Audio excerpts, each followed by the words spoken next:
Vous écoutez Radio Lomé, il est 12h30.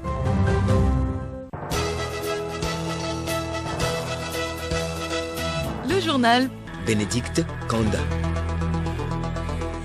Madame, Monsieur, bonjour. Les principales articulations de ce journal. Le gouvernement continue d'apporter son assistance aux populations de la région des Savanes suite aux attaques perpétrées par les groupes armés. Le sujet a été abordé hier en Conseil des ministres. Le centre médico-social d'Agoé-Lavagnon bénéficie de matériel médico-technique, un don réalisé grâce à la mobilisation des ressources des populations de la commune Agoé-Nivé 3. À la découverte de nos sauces, aujourd'hui, c'est la région des Plateaux qui est à l'honneur. Et puis sport, football, éliminatoire Cannes U23, les éperviers espoirs sont à 90 minutes du 3e tour. Ils jouent dimanche leurs homologues de l'Afrique du Sud.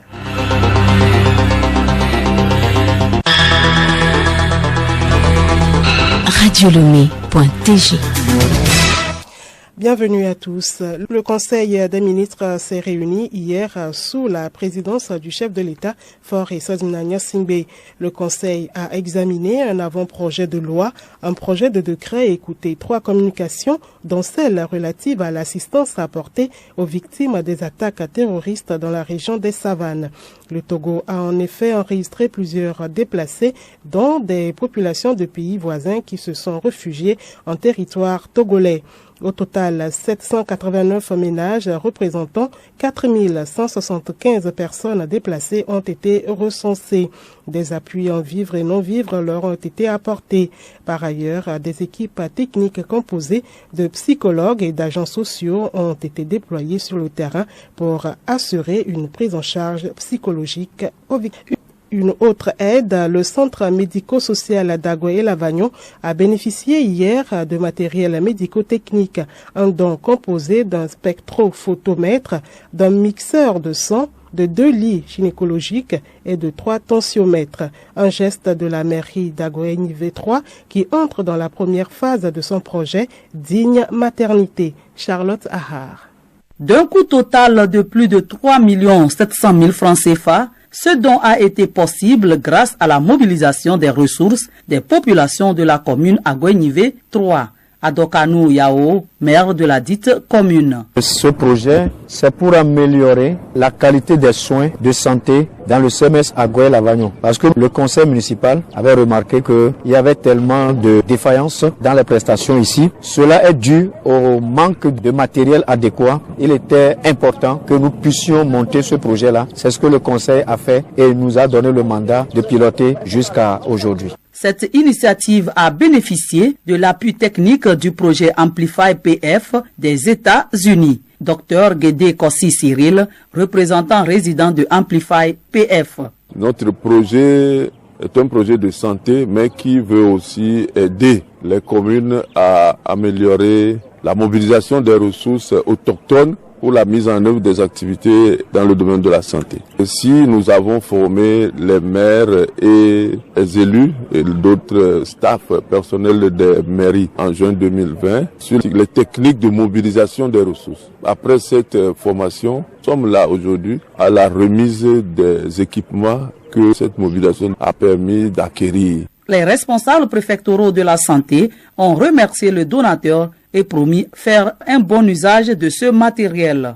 Charlotte Ahar, toujours dans le social, les personnes malvoyantes et malentendantes échangent sur l'insertion et l'accès des personnes déficientes sensorielles aux services de prévention, de détection et d'accompagnement.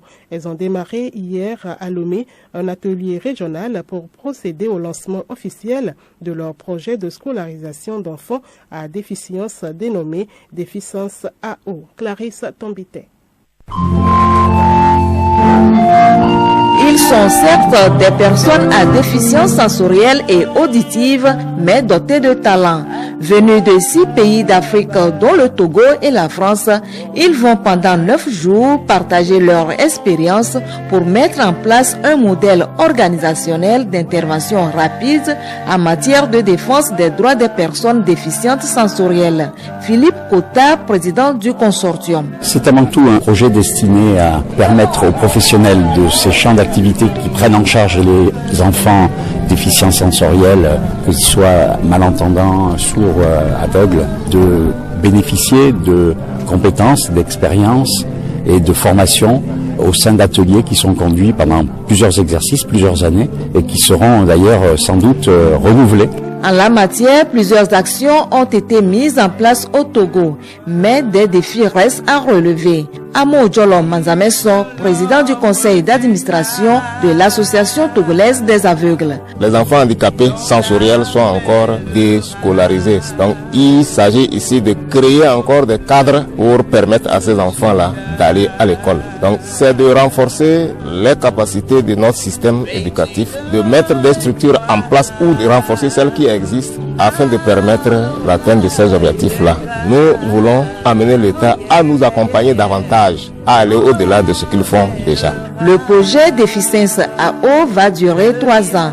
Il envisage d'envoyer tous les enfants handicapés visuels et auditifs à l'école d'ici 2025.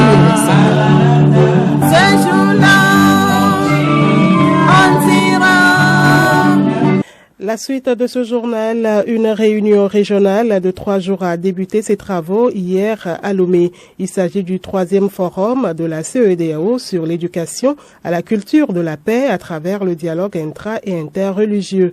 L'organisation sous-régionale, par cette initiative, entend renforcer les mécanismes de dialogue au sein des communautés. Le thème pour ce 3e rendez-vous est « Communauté, extrémisme violent et cohésion sociale en Afrique de l'Ouest ».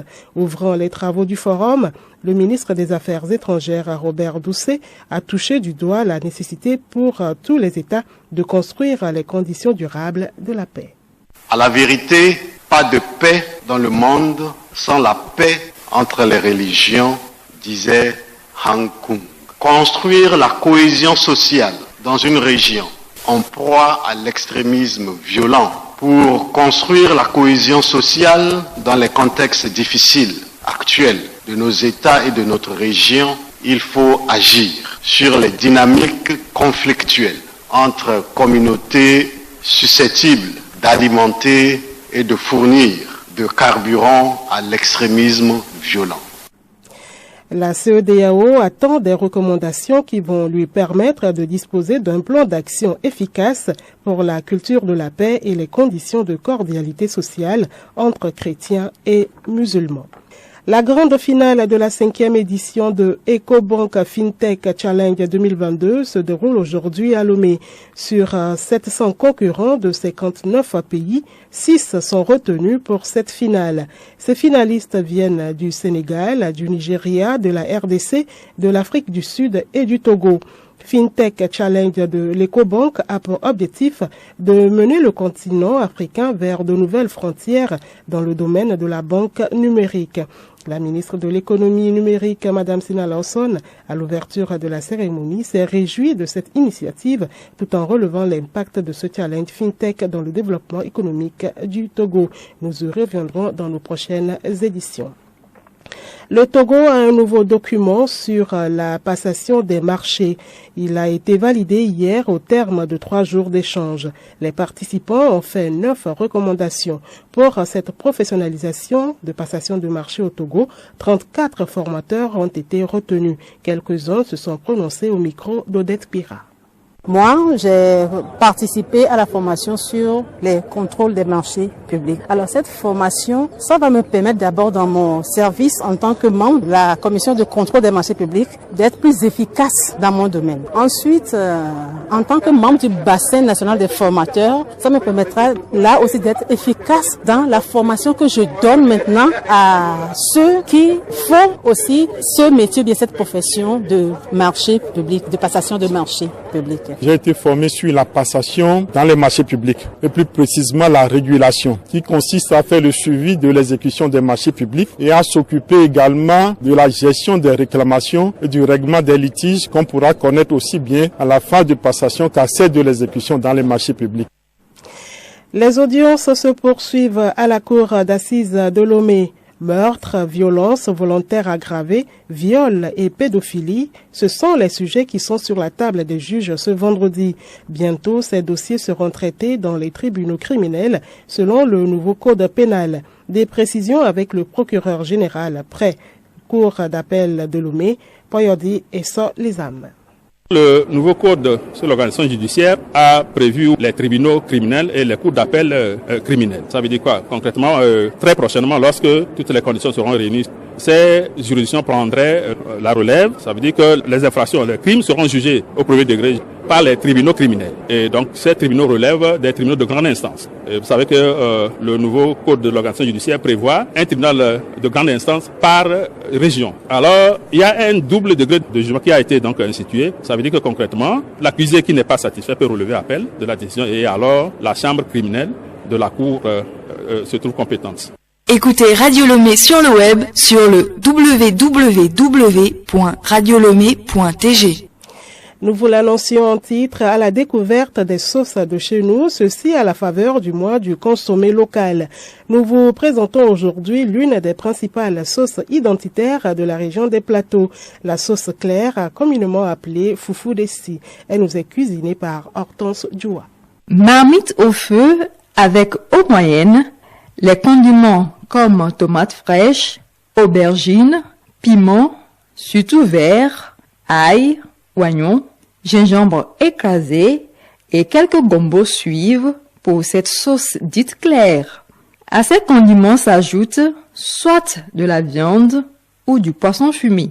Pour plus d'assaisonnement, l'on y introduit du poivre, atikali et le poisson salé ou yemekpe. Dame Afikuma de la région des Plateaux atteste. Ajoutez un peu de l'eau, après vous ajoutez piment vert, aubergine, vous ajoutez, il y a un piment qu'on appelle atimbolo, à votre goût, et vous écrasez les assaisonnements, ail de terre, poivre noir, si vous voulez, vous mélangez. Bien avant ça, si vous voulez utiliser les petits poissons, ce qu'on appelle souvent douévi là. Vous les mettez avant de bouillir quoi, pour que le goût n'a qu'à être bien dans la sauce. Si vous voulez mettre un poisson fumé, n'importe quel poisson, mettre-le dedans. Pour que ça n'a qu'à bouillir bien ensemble là, le goût de poisson, ça fait bien dedans, la sauce est prête. Désirée est consommable avec toutes sortes de pâtes, mais elle excite plus à l'appétit quand elle est accompagnée de la pâte de tubercule appelée foufou. Une fois le foufou pilé, il est mis dans une assiette en forme de boule sur laquelle on verse la sauce claire bien chaude. Une spécialité culinaire de la région des Plateaux qui a fini par être adoptée et aimée sur tout l'ensemble du territoire et même au-delà de nos frontières. Bon appétit à vous qui êtes à table. Culture a toujours un nouveau bébé dans le cinéma togolais. Le chant des oubliés est le titre. Ce long métrage de plus de 2 heures est du jeune réalisateur togolais Roger Komlang Bekou. Ce film interpelle la jeunesse sur les potentialités qu'offre l'Afrique. Il a été lancé mercredi dernier à Lomé. Geneviève Pognon.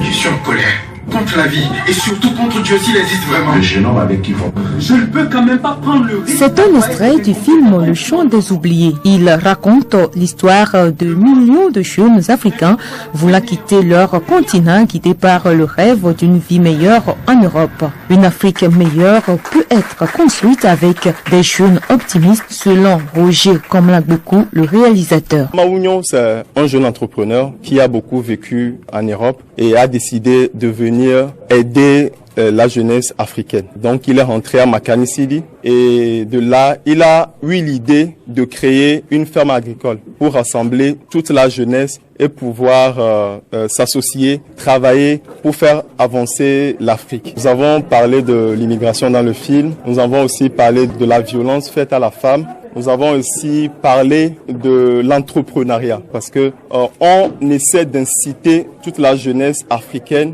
à entreprendre, à comprendre qu'en Afrique, il y a assez de richesses, il y a assez de potentialités. On n'a pas forcément besoin d'aller de l'autre côté pour chercher du bonheur. Cléros Ignavi, le personnage principal Maounion du film, livre ses impressions. Le personnage de Maounion que j'ai incarné, je me suis senti très bien à l'aise, vu que il porte des valeurs de travail, des valeurs d'abnégation, des valeurs de confiance en l'Afrique.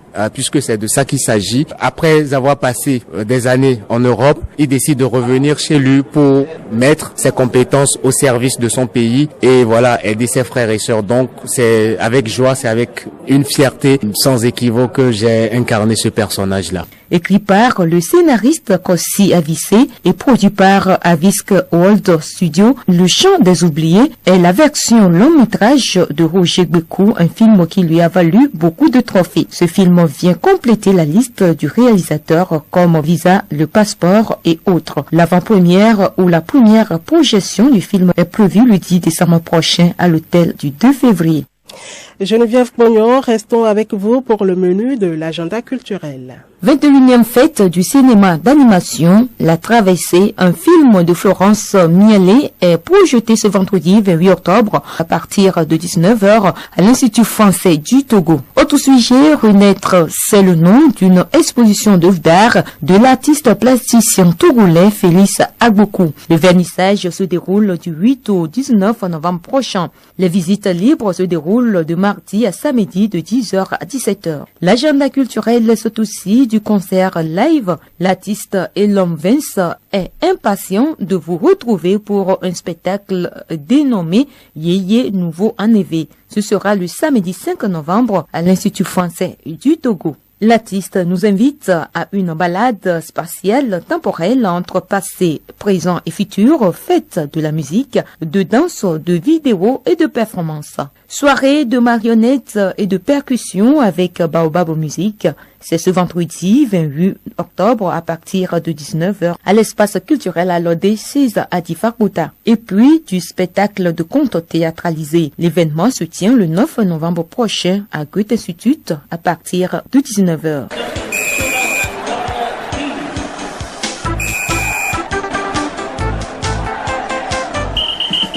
Sport à football, la sélection togolaise des moins de 23 ans affronte dimanche son homologue de l'Afrique du Sud dans le cadre du match retour des éliminatoires de la CAN U23. Même si les éperviers espoirs restent confiants, la mission s'annonce difficile. Henri Ochocho.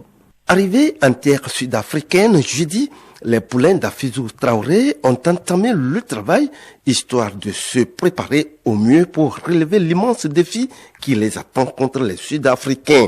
Pour leur première séance, les espoirs togolais étaient réduits car Halimou Sama, qui a fait une rechute, n'a pas participé à l'entraînement. Le défenseur central d'Asco est laissé au repos. C'est ce qu'a indiqué le staff. Cette rencontre s'annonce difficile pour les Togolais pour avoir fait match nul 2 buts partout à domicile. Même si la chance existe, la bande à Afissou doit sortir un grand jeu face à l'Afrique du Sud. En cas de succès, les U23 Togolais affrontent au 3e tour soit la Tunisie, soit le Congo-Brazzaville. Football toujours, la Fédération togolaise de football et la chaîne New World TV vont collaborer encore pour les 4 prochaines années.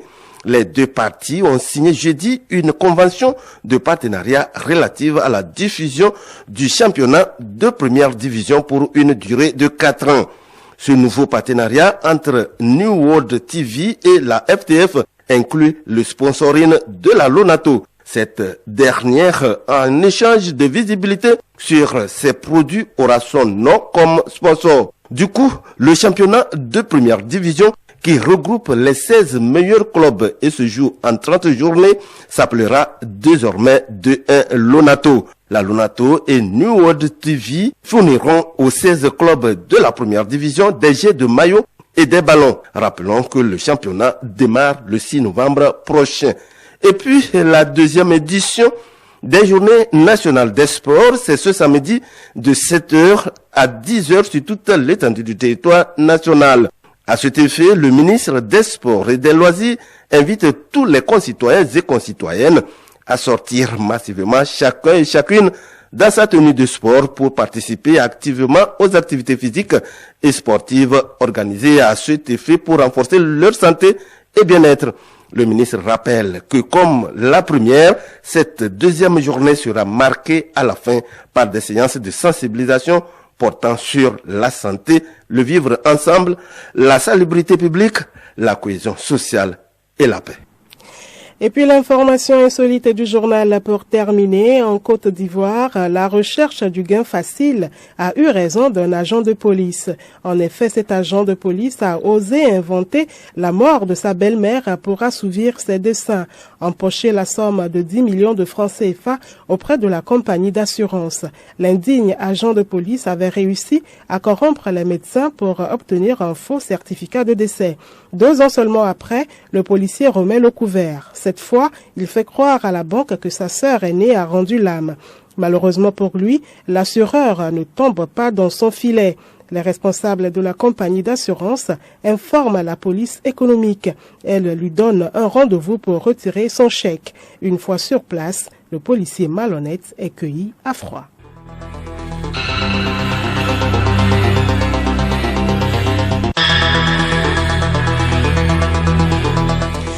Madame, Monsieur, voilà, ainsi s'achève cette édition. Merci de l'avoir suivi. À retenir que le gouvernement continue d'apporter son assistance aux populations de la région des Savanes suite aux attaques perpétrées par les groupes armés. Le sujet a été abordé hier en Conseil des ministres. Bonne suite de nos programmes.